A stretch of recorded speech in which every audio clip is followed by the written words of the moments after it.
What's up, you guys? Jason here, Dan, Students of Life. This is where we distill down life lessons and learnings for you to apply to your life. Today, we're going to talk about Chris Voss's Masterclass on negotiation. That's right. So if you haven't seen it already, Masterclass, amazing service.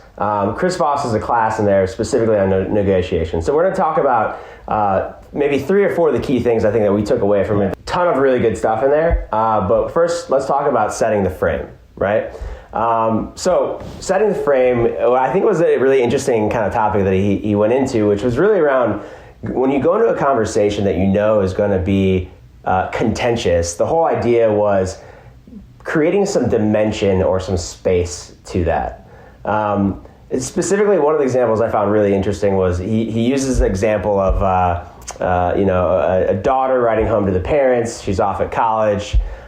She leads in with her letter saying something to the effect of, "Mom and Dad, I'm pregnant. I found a great guy. We're going to move in together. I have to drop out of school. It's okay though. We're moving to Canada." Whatever the story was, the point was that it was really divorced from the reality of where she was really at. And she ends the letter with, "None of that's true, thank God, but I wanted to write to tell you I'm getting a D in math," or whatever it was. The point being is it distorts your reality and it allows you to kind of frame or start a conversation. Obviously, probably not that exaggerated to start, but the point being is that it creates some dimension. What might be another good example of like setting the frame in a conversation, specifically maybe like a little bit more practical, whether it's negotiation of a salary or whatever it might be? Any thoughts? I do have some thoughts. How about, you know what, you call a coworker and you say, "I'm about to ruin your day." Yeah. And then you just say, check your email, and it's, "Hey, can you take a look at this for me," right? I mean, that's just such a difference in what they were anticipating, and they'd be more apt to take a look at that email that you were talking about because you didn't in fact ruin their day, because people's minds tend to wander to these really out of bounds places. Right. And so if that's their frame and you put them back in the middle of a reasonable ask, that without that frame would have been like, "Oh my goodness, I don't have time for 5 minutes to look at this email, I'm really busy." But if you tell them, "Oh, I'm about to ruin your day," or "I'm about to add to your stack of work," and then it's not that bad, you're more likely to get what you've asked for. Yeah, it actually reminded me of the other topic he kind of, not other topic, but he goes into, but another example he gives. When you're asking for something of maybe somebody in the service industry, think of maybe a hotel concierge, right? That same line of like, "Hey, I'm going to make your day really difficult." And using that as a lead in to like, it gets them their headspace in a different zone. And then when you come in with a much smaller ask, it makes it seem, "Oh, that wasn't bad. Sure, I can do that for you." I think the point here is using this as a tool to essentially get what it is that you're after, get to the thing that you want. And it's a slight tactic to kind of like sneak in the back door, I would say, by setting the frame that's kind of augmented from what it is that you really want, maybe slightly exaggerated. Can you imagine the dimensions of what a hotel concierge hears from day to day of, "Oh, I'm about to ruin your day"? Yeah, they probably don't get that too often. Right. So when you're asking for, upgrade, I think they'll likely appease you. Sure. That's right. And so the next topic we wanted to get into that's been really helpful, not only in negotiation, but in everyday life that you can start to use today, right now, in everyday conversation to start to build rapport with people, is the terms are called labeling and mirroring. So as an example, labeling, you are labeling somebody on how they're feeling using terms like seems like, sounds like, it looks like. So Jason, it seems like you're having a bad day. Yeah, exactly. So another way I'd maybe frame this, or the way I kind of interpreted it was, a lot of times people will say something to the fact like, "What I'm hearing is that you're upset with, how this project went," right? The problem with that approach is that like I'm at the center of that. I think the important like takeaway of like the value of labeling is that it's all about I hear you. Correct. Right? Listening. Get it? My end, I'm listening to you. Exactly. And it's not necessarily agreement. You don't necessarily agree with where they're at, but you're trying to convey to the other person, I hear where you're at, and it makes the other person feel acknowledged.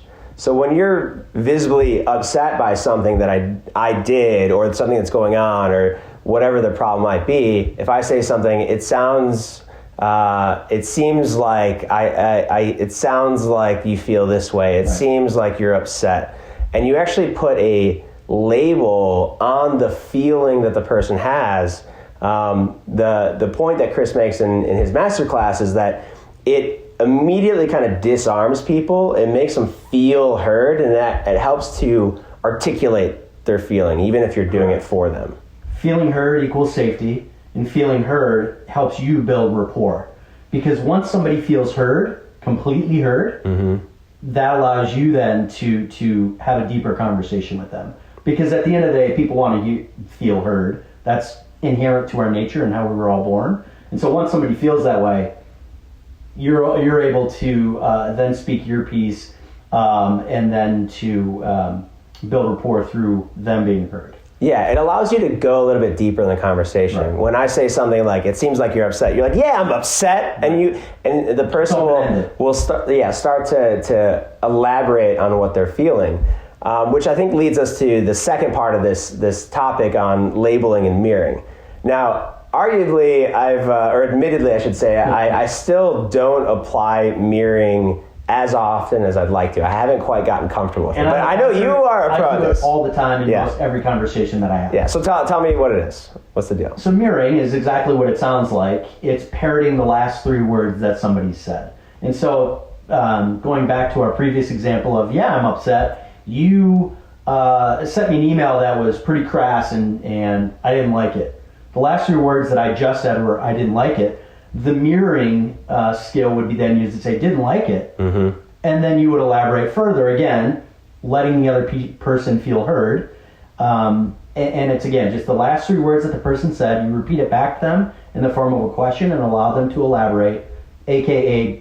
be heard, on what is making them so upset. Right. And it's not, I don't think, a strict rule like last three words, but last like thereabouts. 1 to 3 words. The point of the sentence. Yeah. And again, I think the value in this is that it enables, you make the other person feel heard, and you give some space, right? You say whatever, you kind of reiterate whatever they landed or ended the sentence with, and then you parrot it back to them. Not in a mocking way, but just say with like intent curiosity, getting them to continue to elaborate. That's key, curiosity. And then you pause and just let them keep talking. And the point of this is like not to manipulate, but more so to engage in the conversation, even though you don't necessarily have another question or something to ask or don't know where to take the conversation. It allows you just to reflect back on what they said and elicit some more input from them. Yeah, and I guess in a less pressure setting would be if you're with a group of friends and somebody says, how was your weekend? And you talk about a great dinner that you had. Oh, this restaurant was fantastic. In casual conversation, say, it was fantastic. They would then elaborate to talk about the steak, the potatoes, the macaroni and cheese. Right. This is something that can be practiced every day ad nauseum. And don't be annoying with it, but it certainly helps you gain more insight into how people think and how they work and why that restaurant was great, and then you can decide from what they tell you if you want to go there as well. That's right. Again, it's going to enrich your life the more that you learn, versus maybe when I was younger and didn't really understand the fundamentals of conversation, and I would just say, oh, that's awesome. Yeah, exactly. So, that's pretty much in a nutshell, like the parroting, the labeling and mirroring concept that Chris talks about in the masterclass. What I would say is the way to think about this is, what we first talked about is kind of like the start of a negotiation, which is like setting the frame, opening the conversation. The mirroring and labeling is really like the vehicle to navigate through the negotiation. And it's a way to facilitate the dialogue towards whatever it is that you're after, whether it's a salary negotiation or otherwise. And then the next piece that I want to talk about is the power of no. Super, super powerful. But the power of no is really around getting to kind of that end destination. So if you're going in for a salary negotiation, for example, the power of no is one of the tools that Chris talks about in his course on getting after what you're wanting. So let's talk about power of no. How does that work? How would you summarize it? Yeah, in general, again, we're playing on the inherent nature of people. They want to feel like they're in control. And if somebody tells you no, you feel like you're in control, don't you? Mm-hmm. And so the way that I've used this, if you're working on a deal or a salary negotiation, the simplest way to do it is or if you're trying to close a deal and move on to the closing step, would it be unreasonable to proceed, Jason? Mm-hmm. You've done everything that you've asked for. We've confirmed with you. Would it be unreasonable to proceed? No. Right. So You've given that decision maker the illusion that they're in control, whereas you've given them the power in their mind, whereas in reality, you're directing them towards the ultimate goal, which is the salary negotiation that isn't unreasonable, or you've moved forward in the deal process, which you're trying to close the deal, and so forth. Yeah, exactly. And one of the things that Chris highlights in the videos is a lot of times when you ask for a yes, like, will you give me a raise, right, or will you allow me to take the time off, or can I have X, Y, or Z?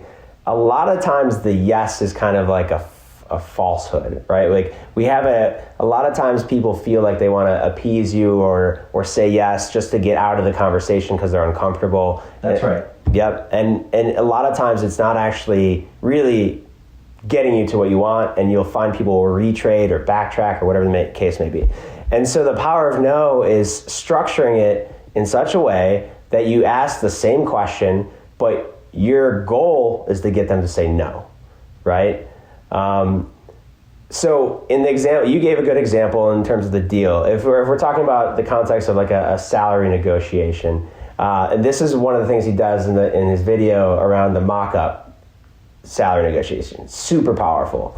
But one of the key things that I remember he did was he was basically like, rather than asking for the raise, he set the frame. He gave some baseline comparison of like, oh, the market is at $200,000 a year. Would it be unreasonable to achieve $180,000, right? Would that be unreasonable in the context of everything I just described? And you get the person thinking, no, that's really not that unreasonable. And it gets them to like indirectly agree with you. And I thought that's why I love that concept so much, is you can apply that to so many things. Just asking, is it impossible? Is it unreasonable? Is it ridiculous, right? When you push people to these extremes, you get them to see things. Again, it's kind of in a different way, setting the frame. You get them to think about things a little bit differently. And that's the whole power of negotiation is it's just approaching these conversations slightly differently. True. So now on to some bonus things. We obviously didn't go through the whole video. We gave you a couple key takeaways. Here's some bonus things to consider, and also look at some of Chris Voss's things on the internet that he offers up for free. In combination with the power of no, there's another course that he does on getting somebody to say that's right, which I actually did just a couple minutes ago. Okay. And talking about the market is this, and they say that's right. Right. That's also a path for you to then say, if they've said that's right a couple of times, the power of no is even more powerful because they've agreed with you that's right, all the way up to the point where you say, would $180,000 be unreasonable then? If I'm telling you that the market's at $200,000 a year, and you just said that's right. Yep. So that's a powerful tool to use in and of itself. He also talks a little bit about using that late night FM DJ voice. So be conscious of your tone of voice. Be conscious of what you're wearing. There are certain colors that go over well in negotiation. There are certain colors that don't.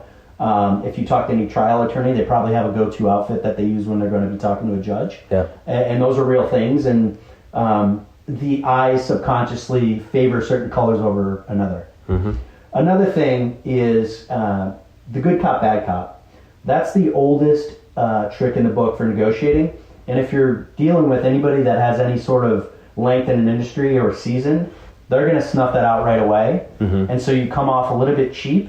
In addition to the fact that if you're the bad cop, you're probably going to burn that relationship with that particular buyer or person you're negotiating with if you were to move forward in the deal. Right. So we don't recommend that either. Really good points.